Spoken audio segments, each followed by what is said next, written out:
안녕하세요. 태호사입니다. 제가 오늘 하고 싶은 이야기는요, 모든 허벅지 운동에 대한 공통적인 내용이에요. 이제 허벅지까지 왔네요.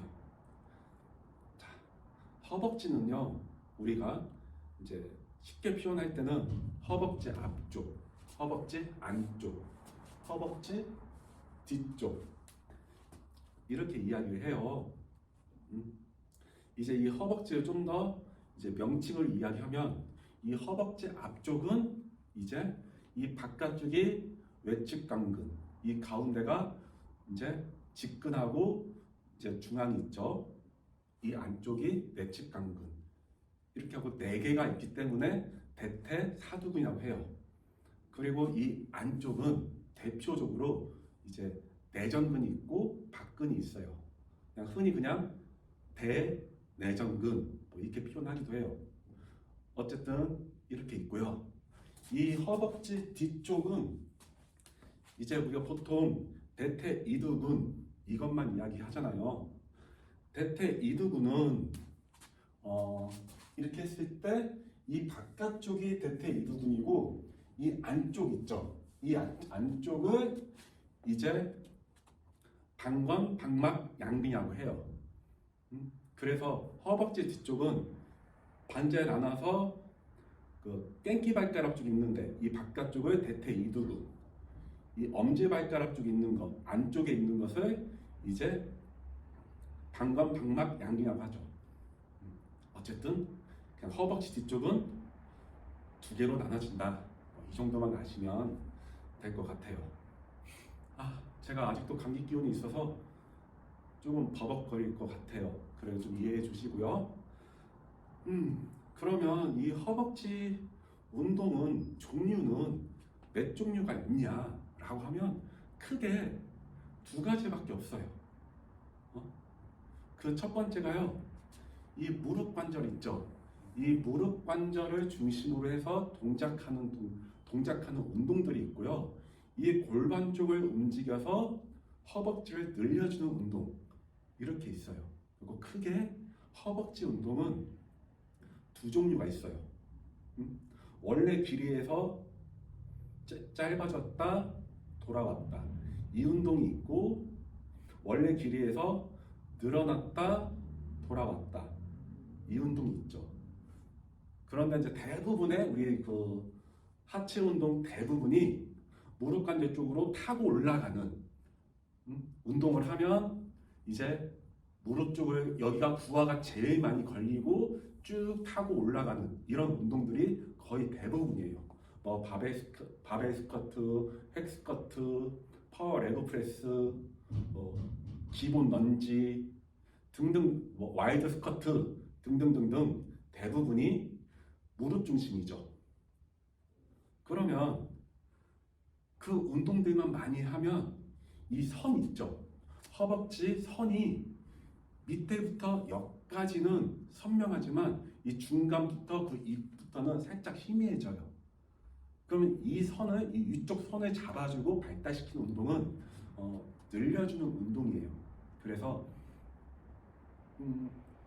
대표적인 운동이 세시 스쿼트라고 있어요. 세시 스쿼트가 있는데 뭐냐면 우리 뭐 이렇게 무릎을 해서 여기다가 원판을 하고 뭐 잡고 뒤로 이렇게 아이고 이거 있죠. 흉내가 안 된다. 뭐 얘기하는지 아시죠? 그 세시 스쿼트라고 하면은 이 운동이 이 골반을 뒤로 제껴주면서 이게 상체가 뒤로 무너지니까 여기가 늘어나는 거예요. 그래서 여기 자극이 되죠. 또 이제 우리가 런지 할 때 기본 런지 말고 약간 그 스미스 머신이나 뭐 발판에다가 발을 이렇게 얹어놓고 런지 동작을 하면 다리가 이렇게 되면서 여기가 늘어나잖아요. 또 그 밖에 이제 뭐 무릎 꿇고 뒤로 이렇게 무너지는 그 스트레칭을 하면 여기가 늘어나고요. 그래서 이런 운동들을 해주면 허벅지 아래쪽, 중간, 위쪽까지 골고루 발달이 돼서 근육도 입체감이 생기고 선도 잘 생기는 거죠. 그래서 우리가 예쁜 허벅지 라인을 만들어주기 위해서는 마지막 세트에서는 혹은 마지막 종목에서는 이 허벅지를 늘려주는 그 운동을 무조건 넣어주셔야 돼요. 꼭 구성을 하실 때 마지막 종목은 넣어주세요. 왜 마지막 구간이냐, 종목이냐? 그 이유는 하체가 지칠 대로 지친 상태에서는 유연성이 많이 떨어져 있어요. 또 자극도 되어 있고요, 어느 정도. 그렇기 때문에 무게를 많이 안 하더라도 충분히 늘리면서 자극을 많이 줄 수 있기 때문이에요. 그래서 마지막 종목에 허벅지를 늘려줄 수 있는 그런 걸 넣어주면 정말 좋습니다. 제가 머리가 감기 때문에 멍멍하니까 컨닝 좀 할게요. 그래야 안 빼먹죠.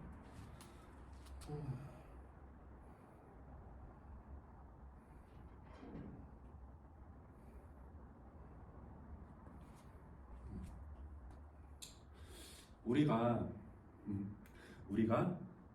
하체 운동하면 가장 대표적인 운동이 최고의 왕이라고 하는 운동이 바벨 스쿼트예요.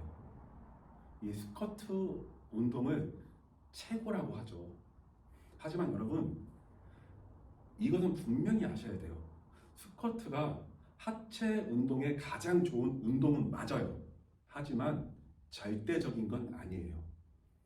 이 이야기는 스쿼트 안에도 내가 원하는 하체를 충분히 만들 수 있다는 거예요.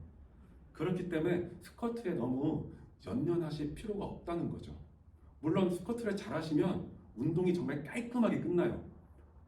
스쿼트에서 죽으면 나머지 종목들은 선택이 되거나 마무리, 보조 이렇게 하셔도 되니까. 하지만 스쿼트를 못하는데 스쿼트를 하려고 하면은 부상 위험만 높아진다는 거죠. 그래서 저는요, 회원들이 저 스쿼트 알려주세요 라고 하면 제일 먼저 테스트한 게 뭐냐면요, 유연성이에요. 이 엉덩이부터 이 뒤쪽 유연성인데, 이거 아시죠? 무릎 쫙 펴고 손 이렇게 해서 무게중심 앞으로 하고, 이 상태는 그대로 쭉 내려가서 이 손이 최소한 여기까지는 닿아야 돼요. 여기 저 땅에 여기까지 닿은 다음에 다리가 안 떨려야 돼요. 그러면 스쿼트 동작을 자연스럽게 부드럽게 할 수 있어요. 하지만 이거 했는데 안 닿아. 그러면 무조건 스쿼트 동작 하다가 다쳐요. 유연성이 안 되니까. 제가 늘 말하지만 유연성은 모든 운동의 기초예요. 그래서 요가나 발레리나 같은 그 정도는 아니더라도 운동 자세 동작이 바르게 나올 정도의 유연성은 확보해 두고 있어야 돼요.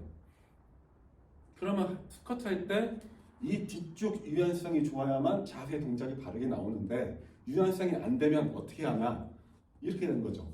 이 상태에서 자 1번, 2번, 이제 이 상태에서 그대로 엉덩이를 수직으로 눌러주면서 무릎이 안 나가게 해줘야 돼요. 그죠? 근데 1번, 2번 앉다가 유연성이 안 돼서 못 앉으니까 무릎을 앞으로 나가면서 이렇게 앉아요. 그럼 무릎을 다친다고요. 또 이 상태에서 앉다가 무릎 나가지 말라 하니까 엉덩이를 뒤로 빼면서 앉아. 이렇게 하면 허리를 다치고요. 즉, 이 하체 전체의 유연성이 좋으면서 이 뒤쪽 유연성이 특히 좋아야만 스쿼트의 바른 자세 동작이 나오는데, 유연성이 안 된 상태에서 스쿼트를 하다가는 무릎 또는 허리를 다칠 수가 있다는 거죠. 그래서 저는 이거 유연성 시켜서 안 되면 안 가르쳐요. 이거 되면 가르쳐 준다고 해요. 그럼 스쿼트를 못하면 뭐 할 수 있냐? 많아요. 요새 기구 되게 많잖아요. 헥스쿼트 머신 있죠? V 스쿼트 머신 있죠? 파워 레그 프레스 있죠? 이것만 가지고도 충분히 만들어줄 수 있어요. 그렇기 때문에 유연성이 안 된다. 그러면 유연성을 키울 때까지는 방금 말했던 그 머신들을 활용하세요. 그래서 우리가 스쿼트를 양날검이라고 표현해요. 양날검, 날이 양쪽에 있다는 얘기죠. 잘못하면 나도 다친다는 거죠. 그리고 이제 다리 폭에 대해서 얘기를 할게요. 우리가 이제 다리 폭은 기본적으로 이 골반 넓이가 스탠다드예요. 그리고 골반 넓이가 좀 좁아지면은 네로라고 하죠. 그 다음에 여기서 넓어질수록 와이드라고 하죠. 하지만 이제 스쿼트 유연성이 안 좋은 분들, 아니면 좀 더 힘을 쓰고 싶으면 골반 넓이보다는 넓고 어깨 넓이보다는 좁은 간격으로 다리 세팅을 하죠.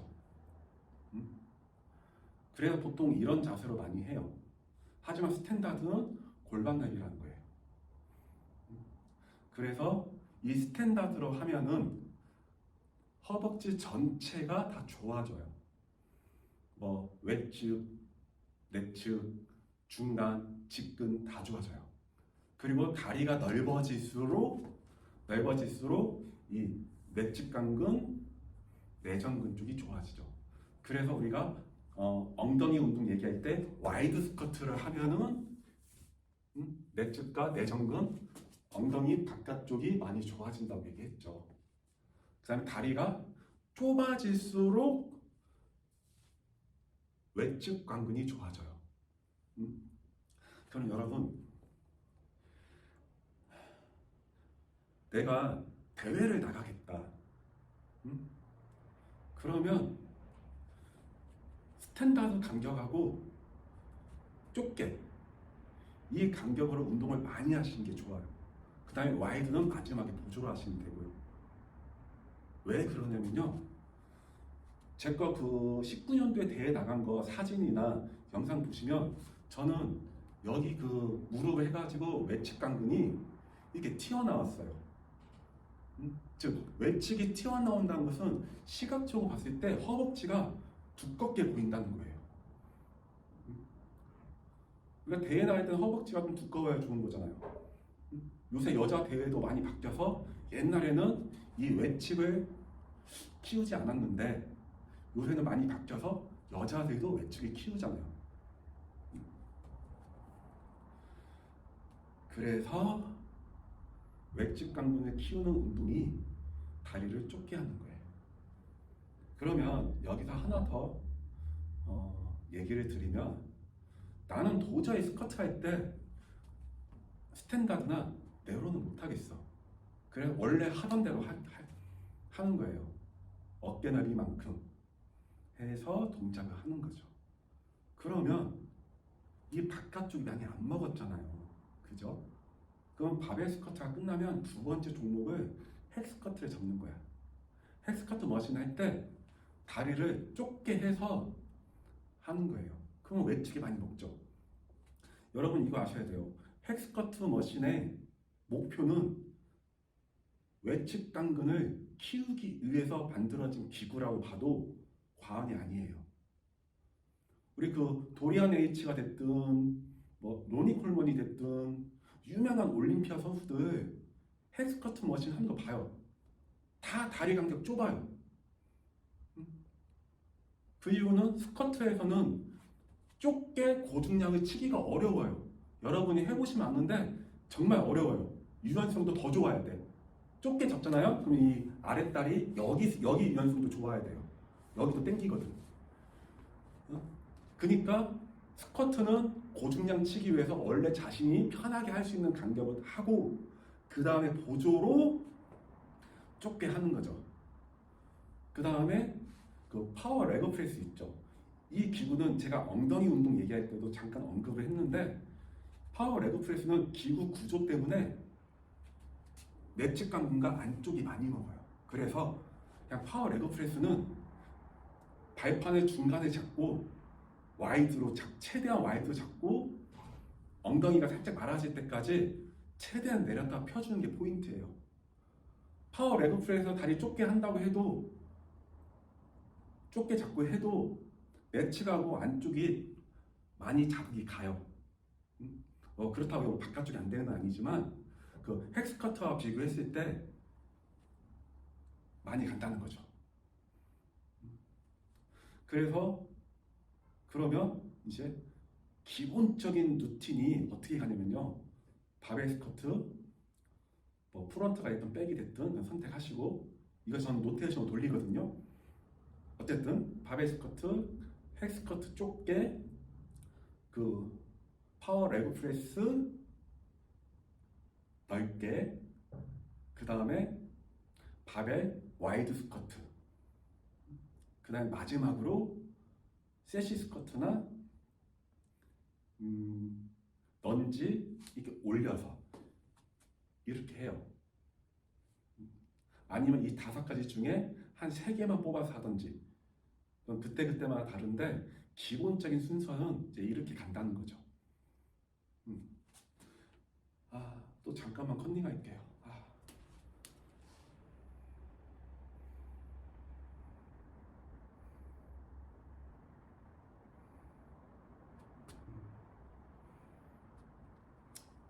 제가 컨닝을 했는데 적어놓은 걸 다 얘기한 것 같아요. 어쨌든 하체 앞쪽, 안쪽, 이 뒤쪽은 이제 허벅지고요. 이 허벅지를 골고루 자극시켜주기 위해서는 첫 번째가 무릎 중심으로 한 이거, 원래 길이에서 이거. 두 번째가 원래 길이에서 늘리는 거, 골반. 그 다음에 갑자기 생각났어요. 이 허벅지 뒤쪽 얘기 안 했네요. 이 허벅지 뒤쪽은요, 우리가 가장 많이 하는 것이 라인 레그 컬 머신이잖아요. 엎드려서 하는 거잖아요. 그죠? 이것은 대퇴 이두근에 많이 가요. 그러면 그 양근, 그쪽은 뭐냐면요, 시티르 레그 컬이라고 있어요. 앉아서 이렇게 하는 게 있어요. 이것은 이제 그 양근 쪽에 가요. 그래서 헬스클럽 규모가 큰 데는 라인 레그 컬 머신하고 시티르 레그 컬 머신이 각각 있어요. 만약에 없다 그러면 라인 레그 컬 머신 발 받침대를 조절해가지고 최대한 밑에 한 다음에 서서 걸어서 이제 이렇게 하시는 방법이 있어요. 운영법으로요. 어쨌든 뒤쪽은 라인 레그 컬 머신, 그 다음에 시티드 레그 컬 머신, 그 다음에 늘린다 했죠. 그럼 제가 엉덩이 운동할 때 얘기했잖아요. 이쪽을 많이 주려면, 허벅지 뒤쪽 상부를 많이 주려면 누마니안 데드를 많이 하시는 게 좋아요. 이제 다 설명이 끝난 것 같아요. 만약에 또 빠진 게 있다고 하면 나중에 보충을 하겠습니다. 이상 태우섭이었습니다.